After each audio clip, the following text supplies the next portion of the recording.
Everybody talks about how great the RV life is. Well, we are going to talk about the downsides.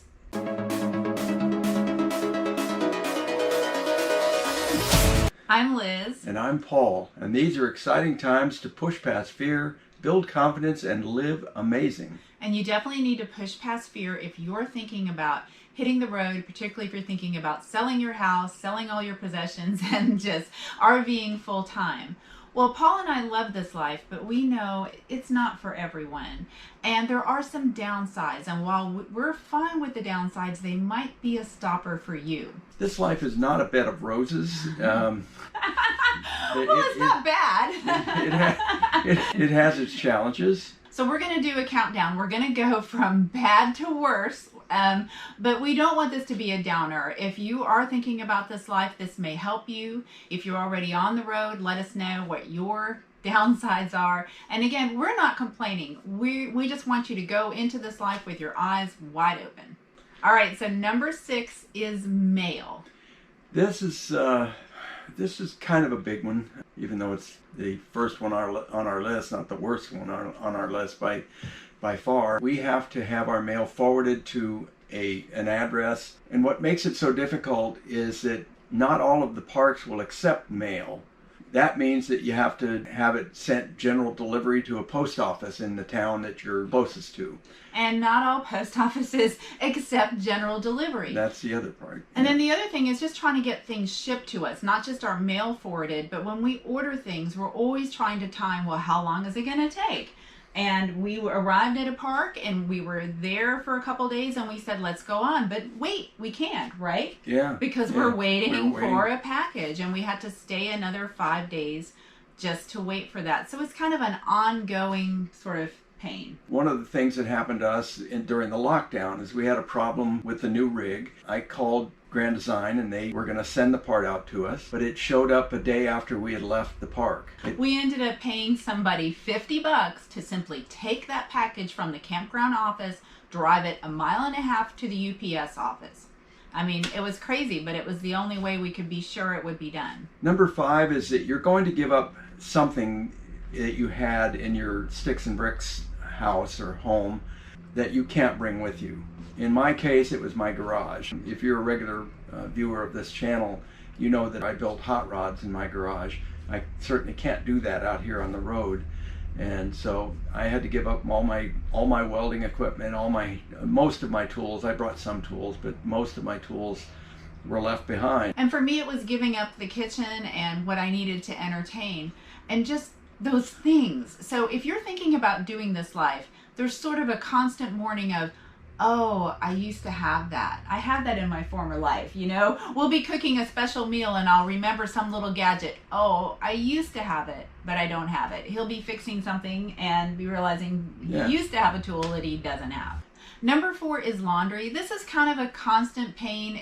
In my former life, if I got maybe some chocolate on my shirt, I just tossed it in the washer, and I had a delicate cycle so I could take better care of my clothes. Now laundry is a process, right?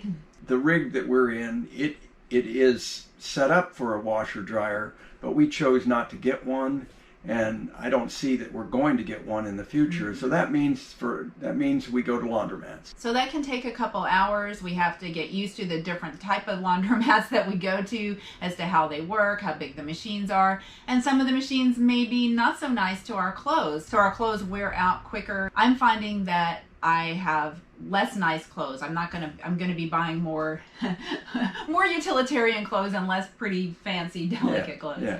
And even if you're on the road and you decide, okay, I'm going to have a washer and dryer in the rig, that has its own downsides too. Each load could take 3 or 4 hours. They take forever to dry. They can shake the whole rig. Water access can be a problem, hard to do if you're boondocking or if you don't have sewer, then the water in your gray tank fills up. So even that is not a perfect solution. Yeah, I would say that if you're not connected to a sewer, doing laundry in the rig is virtually impossible. I mean, you're going to fill up your gray tank with a couple of loads. And I've heard the spin cycle will just shake the whole rig. It's loud, and of course they're small machines, so you may only be able to do one sheet, not both sheets at a time. So have you ever heard that saying, wherever you go, there you are?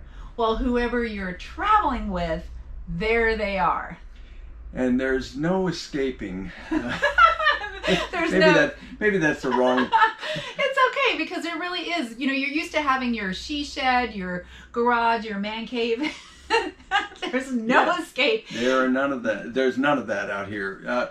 I mean, you can go for a walk in the woods. I mean, we're in a beautiful wooded area, and we could, you could certainly go out and go get out away for an hour or so. Right, but now think about it being a rainy day. You're stuck inside with whoever you're traveling with. How would you feel about that? Because you really have to get along well with your partner or your family or whoever. This is not a life to try to heal a wounded relationship. It might work. When you're together with your partner or your family in a small space, it really intensifies your relationship, and it can really bring out the worst if you're not careful. So you really need to have good skills as far as communicating and getting past conflict, and also have individual interests, right? So that you're not on top of each other all the time. Yeah. As a matter of fact, we have a story for you. Tell about that guy that we met. Yeah, we were wandering around out for a walk, and saw this beautiful 45-foot diesel pusher with tag axle. I mean, it was Class A. It was a beautiful Class A. Yeah. And we were admiring it, and the fellow that owned it came out and started chatting with us. And one of the first things he told us about the rig and the reason that they got such a large rig is he said, I just wanted to be as far away from my wife as possible. And as it turned out, they actually had it up for sale. They had tried this life for a year, and not for them. Yep, they were going back to sticks and bricks. Well, this might be a good place to talk about advice. If you are thinking about this life, there's a way you can try it. Yeah, I would suggest getting a rental. Yeah, you can rent from private parties as well as big companies, but try out the life before selling the house. Yeah, I was just reading on a Fulltime Rv page on Facebook of a couple that rented an RV for the first time, and it was a disaster of a trip. They broke down, they had a blowout, couldn't get roadside assistance. They called roadside assistance, they never showed up. It was just one problem after another. Wherever you are, there's going to be stress, there's going to be problems. It's just how well can you handle it, and are you in the right environment, the right lifestyle for you where you can get past it. Number 2 is a big one for me. I probably would put this at number 1, and it's lack of community. Going on the road for me meant giving up my community, my circle of friends, my spiritual center, just all those social connections, even, the gals I did yoga with, all that went away. And what I noticed was I would go to a grocery store anywhere on the road, and I would think, I'm not going to run into anyone that I know. I'm just all alone out here. Of course, I have Paul, but it's that lack of community that really makes me sad. And if you are thinking about going on the road, just think about how much social you need.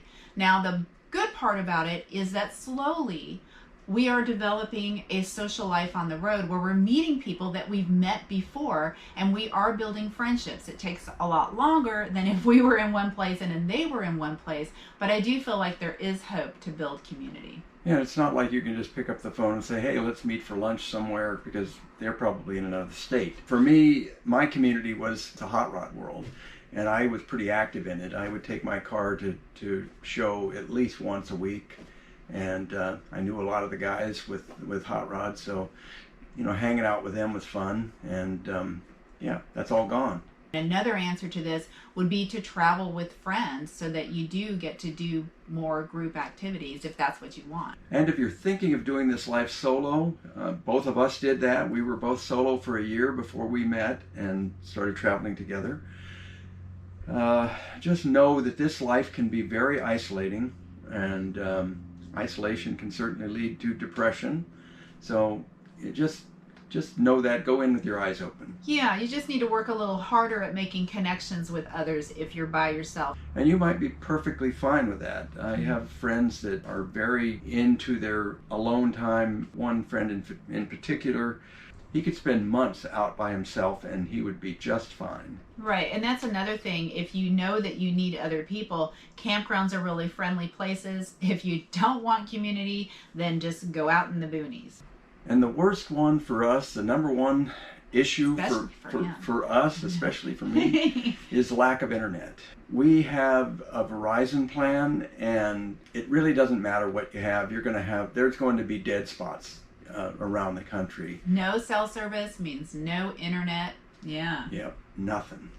And that's typical. So if you want to go camping not in an urban area, likely it will be that you don't have service. And of course, we have a YouTube channel, right? So we do need service for that. But just for entertaining ourselves, what do you need the internet for? Well, I watch a lot of YouTube videos, not the ones that we produce, but just a lot of Well, of course you watch them too. Well, I watch those too. But I watch a lot of, bicycle races that are dropped onto YouTube. It's my source of entertainment. I don't watch much television, and that's another thing. You don't get a lot of television. I see a lot of people, and we haven't done this, so I'm not an expert in this by any means, but I see a lot of people with portable satellite dishes, the little dome things. I guess you get a lot of channels that way. Oh, and I've been to parks where people have said that even with their dome, no TV. So if TV is important for you, internet's important for you, this is something to know. And if you're out there and you have found a way to have internet everywhere or cell service everywhere, please let us know. We need that big time. We have moved from campgrounds, we have moved from campsites just to get service, because it's a big deal, particularly for Paul. Yeah, we're the site that we're in right now, we moved from another site that's a stone's throw from here, but we found that there's limited internet. One bar of internet. We went from like half a bar to one bar, and no coverage to some coverage. Right. And for us, this is our life. It is not a vacation, so we do need regular access to internet. It's not like, oh, let's just take a weekend and be unplugged. We're out here full time, and we realize that internet is part of what we want. So what are your downsides to RV living? Leave them in the comments below. And we'll see you in the next video.